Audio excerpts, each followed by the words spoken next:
Hey everybody, welcome back to Turner Farms. And in today's video, we are all over the place. We go from starting to tear out the bulk tank, which I guess I never finished videoing, so the first video is all you get of the bulk tank. And when we get into that, I say that once we move the bulk tank, the legs will probably be junk. We stand corrected, the legs are perfectly fine, so if anybody wants an 800 gallon surge bulk tank, it's not for sale, but if anybody wants it, it's here. We'll sell it. I mean, it's just we don't know nobody's going to buy it, so we didn't list it for sale. That being said, go from the bulk tank to start making fourth crop hay. I didn't get any videos of baling because, if I remember correctly, my uncle baled it. Uncle Ben baled it when I was at work, so I didn't get time to bale it. Well, I did, but I was busy doing other things when I got home and he was still baling. So, yeah. But we'll get into that. So, yeah, hopefully you guys enjoyed today's video. So, thank you all for tuning in and hope you all enjoy. Thanks for watching. Take care and take it easy. Alright, so we're working on a new project today. Decided since we got the forklift up here, we're going to tear out the bulk tank. And it's a dirty job. Dusty one too.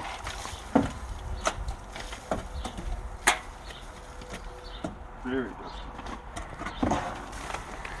So this is actually the last piece from the dairy to come out of the barn. Bulk tank's the last thing to come out. So Dad thinks this addition was put on. When do you think this addition was put on? I think they put the bulk tank in the 70s. It would be after I was born. So most likely later 70s. Yeah, I don't know. I would say it's early 70s. Well, maybe early 70s. Only God knows. Have to ask Grandma. I'm looking for mice.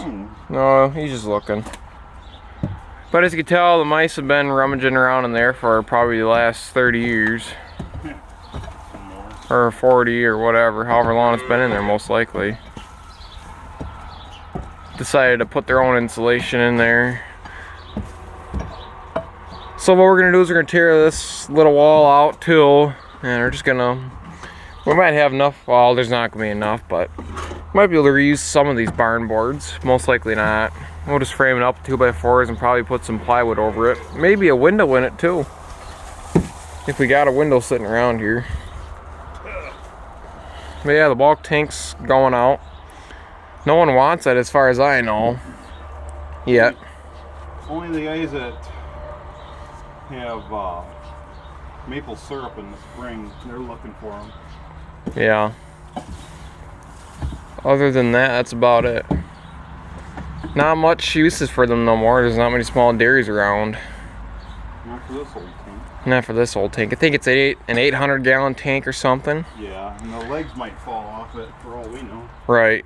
Yeah, we've been told that once they move once, their legs are junk. They're sturdy as could be right now, but once you mess with it, it's a different story, I guess. Use them all in the other, leaning on the wall. Stuck in there good. Yeah, I get that. He's probably got pole barn nails in there. I'm sure. So yeah, that's what we're doing today. So I'll come back to you guys when we make a little more progress. Alrighty everybody, so welcome back to Turner Farms. It is time for fourth crop. Cover your ears, the radio's on. Okay, we're back. So I got the disc bind, I just flipped all the knives over. They're all good to go, hopefully. I just ran it. I think we're good to go. One thing I'm going to do is I'm just going to run across the cutter bar there and make sure there's no weird marks such as knives touching the cutter bar. I just noticed, I didn't notice it when I flipped it, but I noticed it when I was moving another one down the line that there was one in the middle that had a bent knife on it, so I swapped that. But I'm gonna walk along there, do one last check over, things greased and ready to go, then we're gonna go cut some hay, hopefully. See a Fendt back there. That's Michael, so don't get your hopes up. I'd much rather have the Magnum here, it's so much easier to drive. But let's get going on this. Alrighty, so we are cut now. I'm on the second pass of opening this field up. It's wet, but it's honestly all there's nothing I can do. I got a 4 to 4 day window here, and I'm gonna try to get hay made. This is fourth crop. We're gonna keep all this ourselves more than likely, so I'm just gonna try to get her done in this window before it rains again. It just got done raining for 3 days in a row. Today was the first sunny day, so it's still pretty wet, but we'll make her go. I'm gonna cut it tonight, not all of it tonight. I'm gonna get a start on it tonight. Probably won't get far. I'll honestly most likely just get it opened up and do a few passes. And then I'll got the day off of school. I get the day of school off tomorrow, so I'll do some stuff in the morning and then probably work on this. And then I still gotta go to work some point in time tomorrow. I'll probably go to work right away in the morning. Get stuff done there, come home once the hay is somewhat drier, and then get her going again. I'll probably get the tedder hooked up tonight, so that way both me and Dad can be going tomorrow. One can be cut, the other one can be tedding and getting her done. So yeah, I don't get to cut hay that often, so I enjoy doing this. This is one of my favorite jobs on the farm, is just kind of sit back, relax, soothing job. It's not really sit back and relax, but it's soothing, you know, compared to working cattle or whatnot. It's just one of my more favorite jobs on the farm. So yeah, this year, or this is the last year for this half of the field of being hay. We're taking half of it out. Everything from here to that tree line is coming out of hay, going into corn or beans. What, I don't know what Dad wants to put in this field next year, but it's gonna get no-tilled into, I can tell you that. I'm gonna set you guys down for a second. I didn't want to get distracted at that corner. So yeah, I'll let you guys go for now. I'll probably come back either with you guys later or tomorrow. So bye for now. Alright, so it is tomorrow, and I don't know, it's probably 5:30 by now. I got about half an hour, 45 minutes left of this piece here, then I'll be done cutting hay. I'm still holding true to my word. It is a thick fourth crop. But we got some sun out again today and a little bit of a breeze. But I don't know, we'll see how this goes, I guess. We're still cutting just fine. You guys can't see squat out of that windshield, so I'm not even gonna try.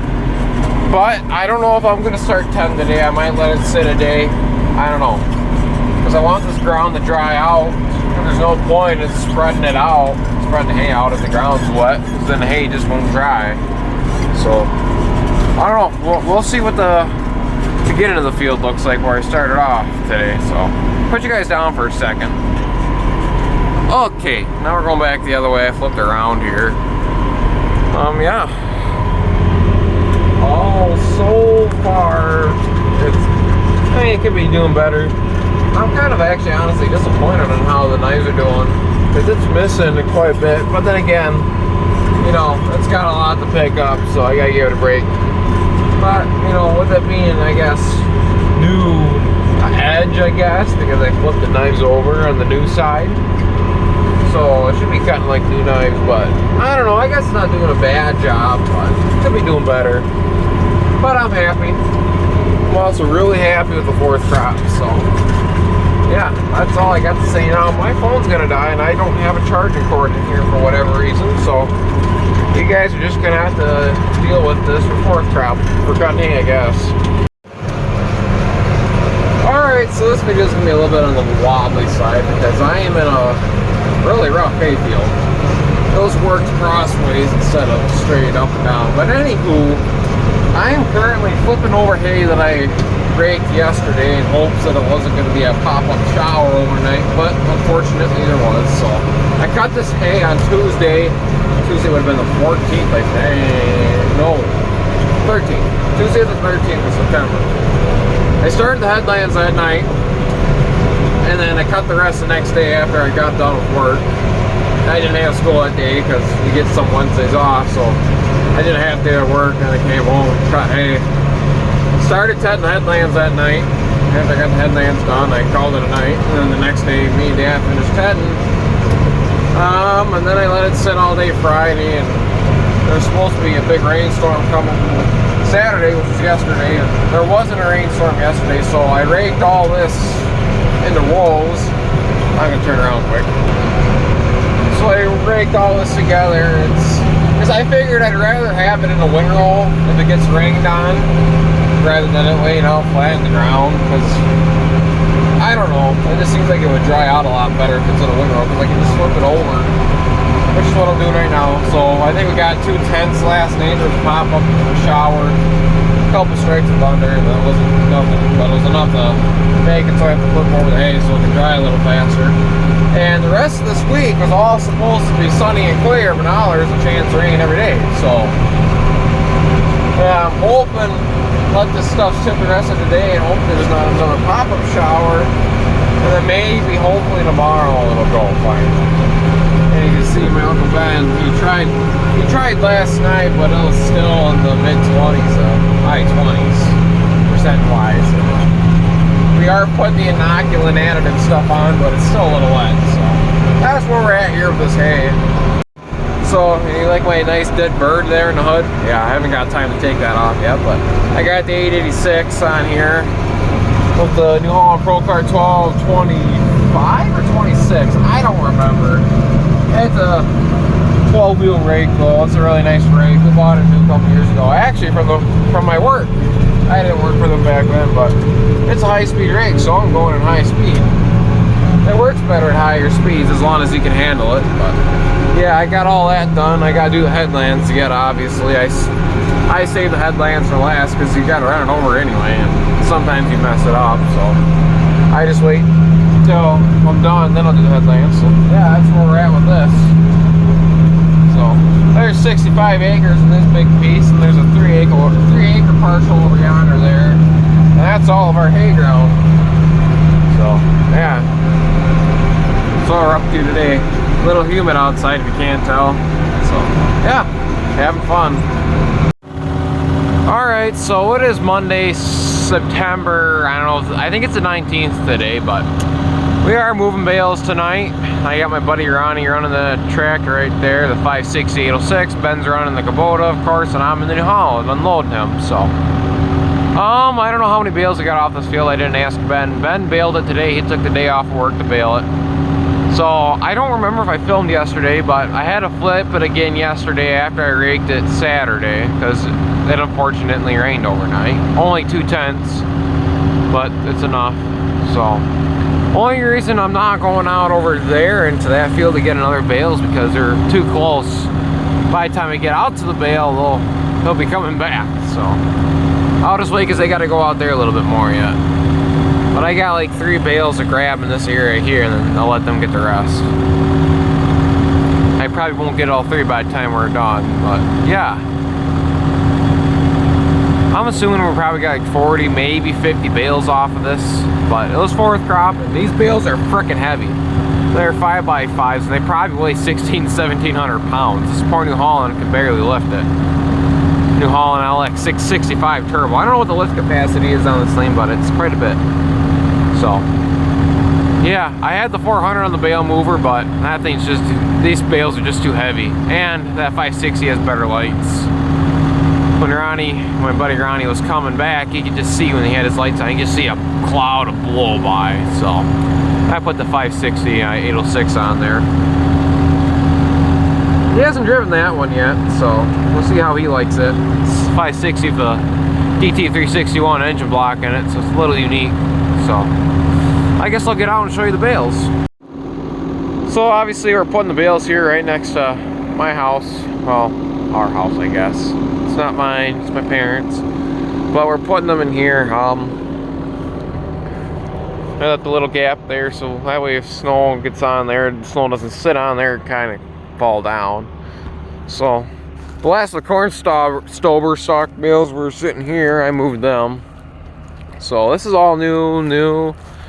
Right here is the old, well, this would be, I think, 1st or 2nd crop. 1st crop we kept. But this is 1st crop, and this is 4th crop over here. So yeah, we will see how this stuff keeps. I don't know how dry it was, but they're pretty dense. There's some dense bales. You can feel moisture in them. Maybe not too bad.